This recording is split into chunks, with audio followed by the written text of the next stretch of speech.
Hi, this is Glenn Rosenblum and my cohort Jeffrey Scott Parsons from Musical Theater Guild. And Jeffrey, this is our second YouTube We Don't Fix the Shows. We don't do it. And I we don't know if fix it. Should that be said with an exclamation mark? We don't fix the shows. All musicals should have an exclamation mark. Yes.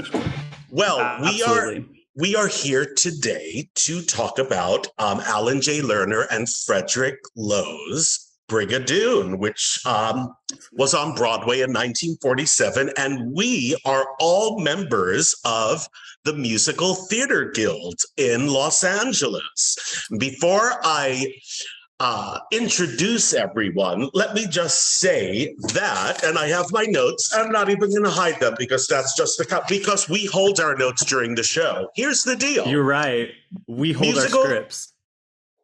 Musical Theater Guild is comprised of the finest musical theater artists, such as us, in the Los Angeles area, and we produce staged concert readings, book in hand, of forgotten Broadway gems and undiscovered treasures. Our members represent 60 Broadway shows, 79 national tours, and countless productions, cast recordings, etc., etc. I'm sold. Where's my ticket? I know. Well, you can get your tickets for Monday night, November 14th at 7:30 at the beautiful Alex Theater in Glendale, California. And you go to www.musicaltheaterguild.com. And yes, we spell theater with an R-E because we're all theater folk. Fancy. Yeah.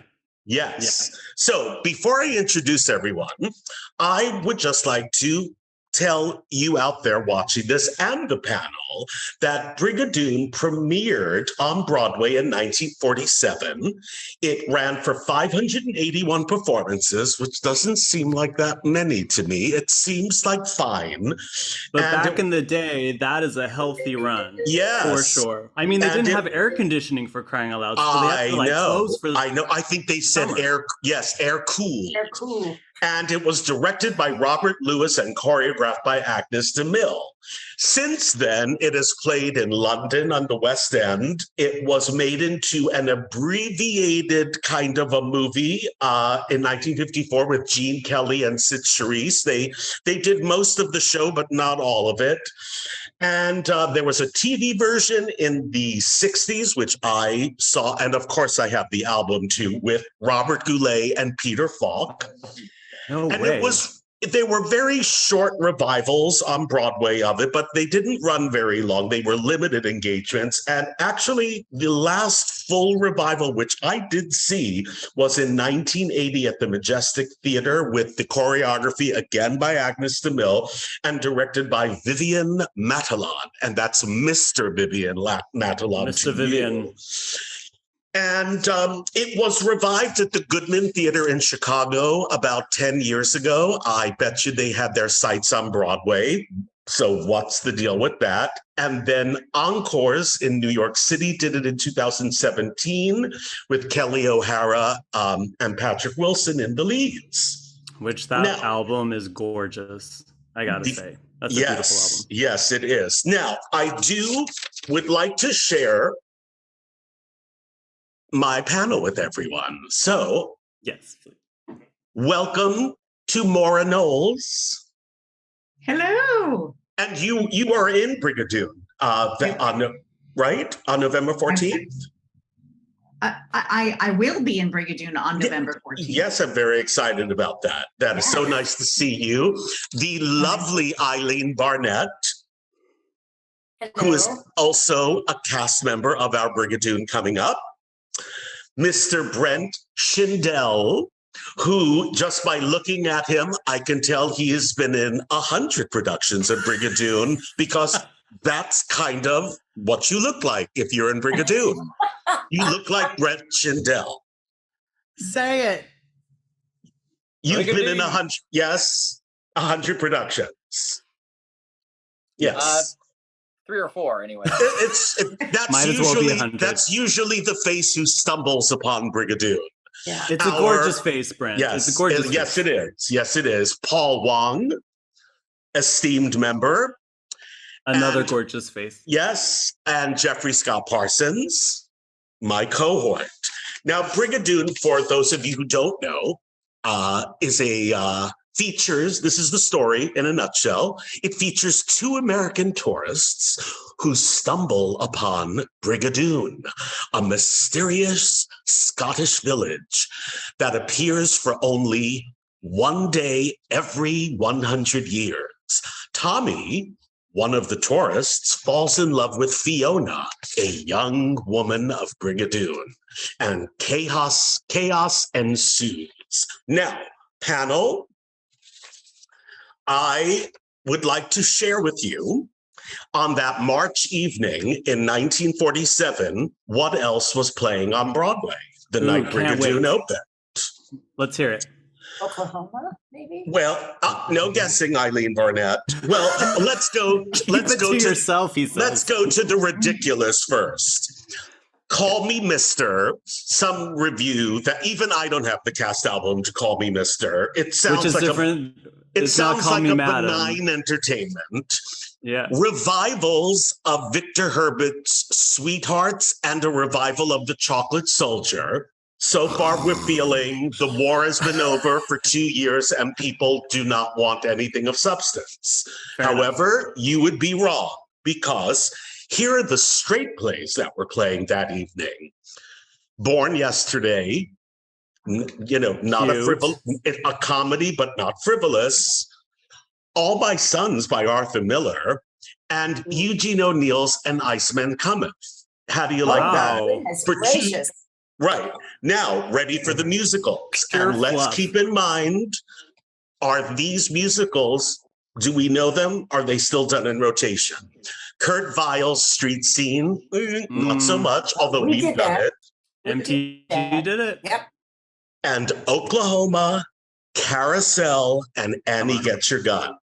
Those were your choices if you came in from Dayton, Ohio on business and were going to the theater after your steak dinner at Gallagher's. Wow. So I ask anyone, why has this show fallen into the forgotten category? It's not done all that often. I mean, speaking of those titles, right? Oklahoma, Carousel, Brigadoon, Annie Get Your Gun. Brigadoon is the one that gets produced the least out of that group. Yeah. Right? It's such a big show. I mean, it's such a grand show. Well, But but so so are is the Carousel. In Yeah. Oklahoma and Annie Get Your Gun. They were big.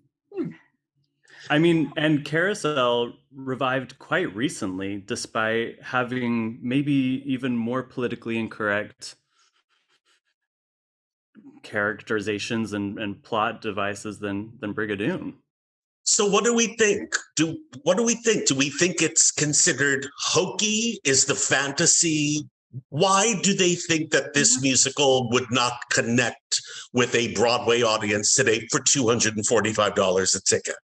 Well, Maura? does it count that they did the Apple TV did Schmigadoon? But I mean, that kind of proves our point, right? But I mean, Yeah. I'm just Like saying, it's only okay if you're winking at it, but If you you're can't do it winking- for serious. Right. right. I don't understand it though, because I think, it's just as hokey as Oklahoma and well, Carousel is about a battered wife, so that's a whole other thing. But Right. but it's so glorious. I Beautiful. myself don't understand why. Maybe it's just too big of a chorus or something these days. I don't know. Well, that was my thinking. It's just such a grand show. But then Glenn and Jeffrey shot me down and said, well, so is Oklahoma. And Well, they are. I mean, they are big shows, Yeah. but I think also to your point about it being a big show, it's a big show that has been done a lot by high schools. I did it in high school, and community theaters in a way that maybe Carousel hasn't been.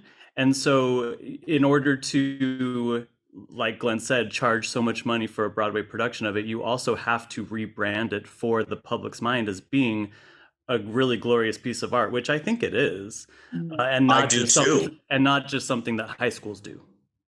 No, I did it in college. I did Yeah? it in college long ago. Yeah. And were you Fiona? Of course. Of course you were.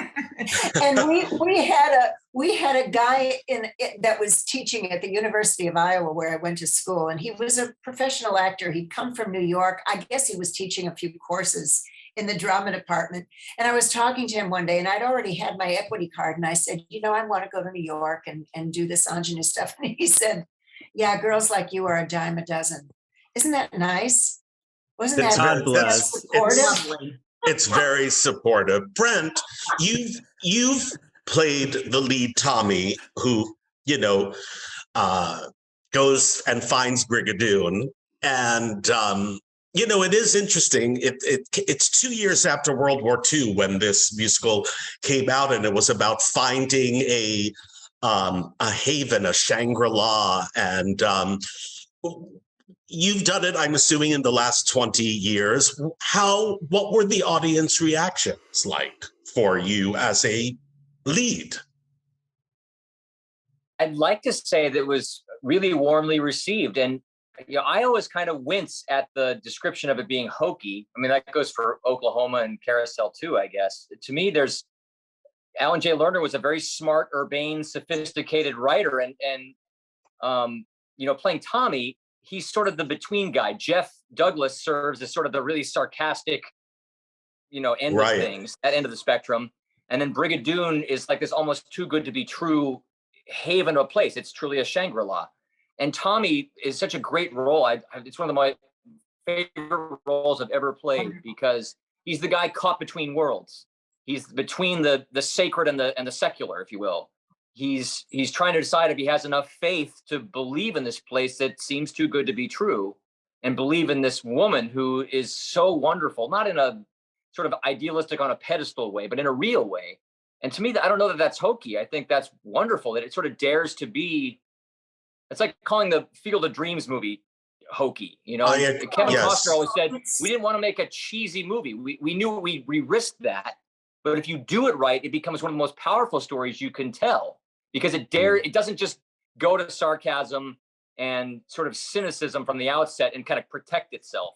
It really puts its heart on its sleeve and dares to be about the things that really touch us in the deepest place of our heart. Yeah, you really want Brigadoon to be real. You do. You kind of, it's like you want Peter Pan to come through your window when you're a little girl. You want Brigadoon to be real. It's so beautiful. I read a review. Tommy's character is so conflicted. It's just wonderful. It's pure and it's hopeful. It's so optimistic. I read a review of the original production. One of the New York critics was praising the original actor playing Mr. Lundy, who's the one near the end of the first act, who basically explains the miracle that has created Brigadoon to Tommy and Jeff, but by extension to the audience. And it's cool because there's kind of a mystery element to the show up to that point, where the audiences sort of get these little clues, like something's weird about this place. Something's very strange. And finally, Mr. Lundy, the schoolmaster, comes along, and a very long extended book scene without any songs in it explains in a very persuasive way what the miracle is that's been granted to this little village. And the critic in the New York paper said, this actor does such a good job persuading us all about Brigadoon that you feel that if there isn't a Brigadoon, there really ought to be. Right. And that was really moving. For the one person watching this that may not know, Frederick Lowe and Alan J. Lerner, after Brigadoon, were no slouches. They wrote My Fair Lady, Camelot. Little shows. Yeah, just little shows. So they dealt with serious subjects, even though sometimes those shows can be seen as hokey. Also, I don't think anything is really seen as hokey anymore, as the new Oklahoma that is touring the country right now and was just in Los Angeles has divided so many people because they looked at that same story through a very, very cynical lens. I don't know. It's one of my, I think, pet peeves, because I love this art form so much, that if you do it earnestly, then all of a sudden it's hokey. And it's like, no, it's just vulnerable and makes you feel a little uncomfortable because it's just so open and honest and pure. I think that's a word that you used, Mara. Yeah. Paul, I want to know what you think. What are your feelings about the show?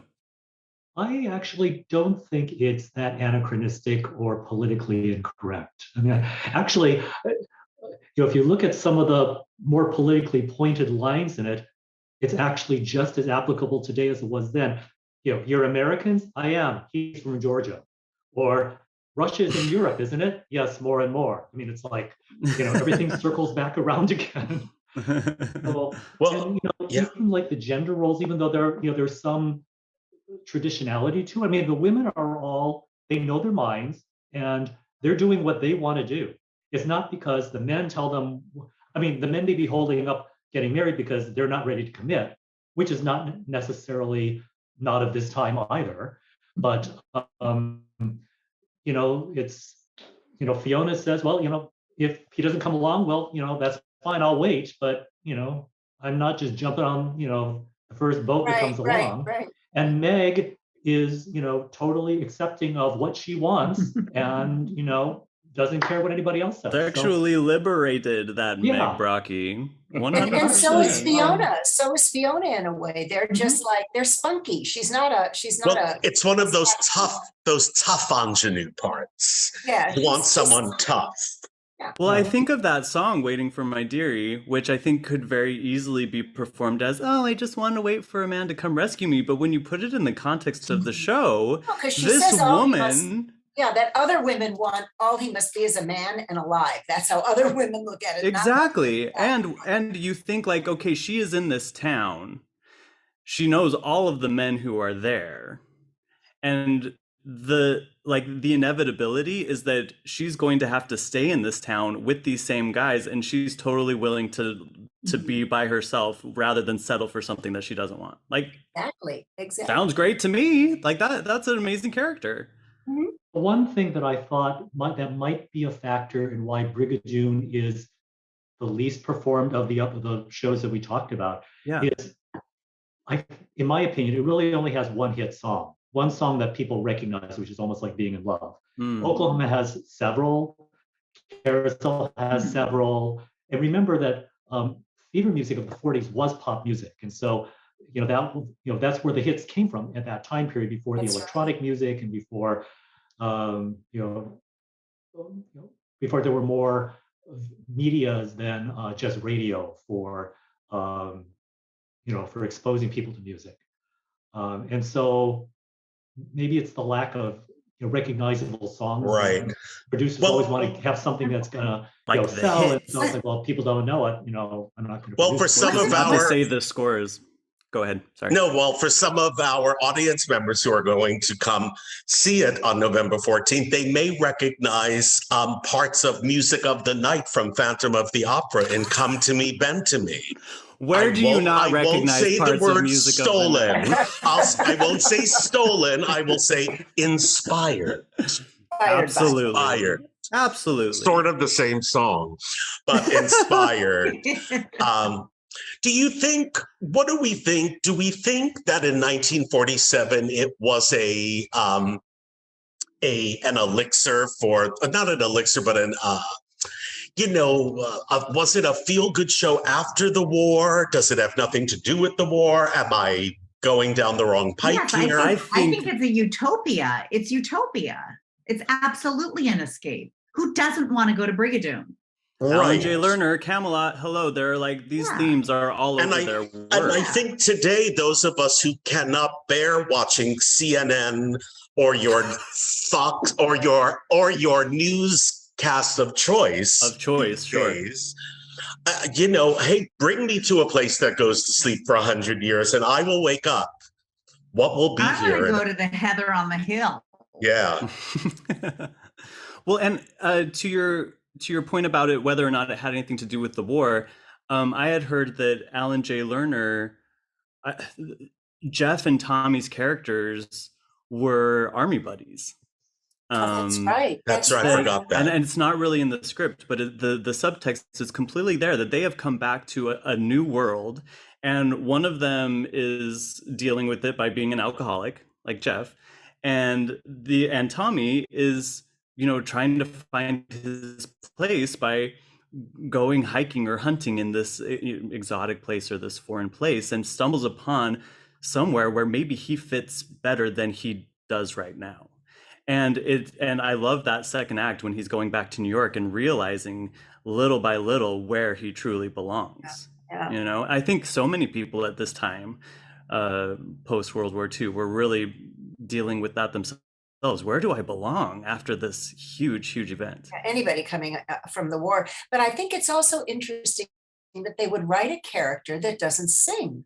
You know, they don't do that in musicals. There's never a character that doesn't sing. Are you talking Unless about the Jeff? actor, I can't think of it. Nathan Detroit doesn't really sing in The Guys and Dolls. That's because the I mean, he actor, has Sam songs, Levine, he couldn't has sing. song- Yeah, That's but he true. has songs, he has duets. You know, Jeff doesn't sing at all. He doesn't sing with anybody. I mean, in He's our not in production, musical everybody's numbers. going to sing in the ensemble, but it's very interesting that they would do something like that. It's quite unusual. What are I we think the most What are we difficult hoping? Hmm. What are we hoping that the audience that comes to Glendale on November 14th will get from this? Will, you know? What a beautiful score it is. Yeah, They'll just, their gorgeous. hearts will be touched. I That. can't imagine it wouldn't be. It's so gorgeous. But I And also I think want them to this. escape. I want them to escape into Yeah. this Yeah. magical, like, come into Brigadoon with us. Just don't come on stage. No. Come, Stay in your seat. yeah, stay in your seat, but join the- us. The whole idea of Brigadoon, in a way, is like a state of mind. You know, Yeah. it's I don't know. I'm just nuts for that book. I think that Alan J. Lerner. I'm not sure if I'd want to have lunch with him or if he would have scared me, because he was sort of out there. You know, he wrote this book, and then he wrote On a Clear Day You Can See Forever, which also was. I have some Escaping. questions about Lolita, My Love, but I think that's Okay. another subject. But you know, Glenn, like I mentioned, I did the show in high school, and I'm not going to say it was a negative experience, but all I know is that I hadn't listened to the score since until this year. I know, right? And what a shame, truly, what a shame, because the minute that I returned to the score, it is, in my opinion, music that hits you on a cellular level. You feel the beauty rush through your body. And with performers like we have in MTG, I'm just so excited to hear the score coming out of their mouths. You Oh know, my gosh. I have to tell you, when I did this show in college, my Tommy was a music major. He couldn't act at all. Bless. But Bless his wait. But when he would get to the end of the show, Denny, you know, Tommy, you know, when they're going to part, he fell apart. And he really got it, you know, and his acting just blossomed. It gets you. It just gets you if you really go for it, right? Right? Yeah. Every yes. Tommy, I think that's how it works.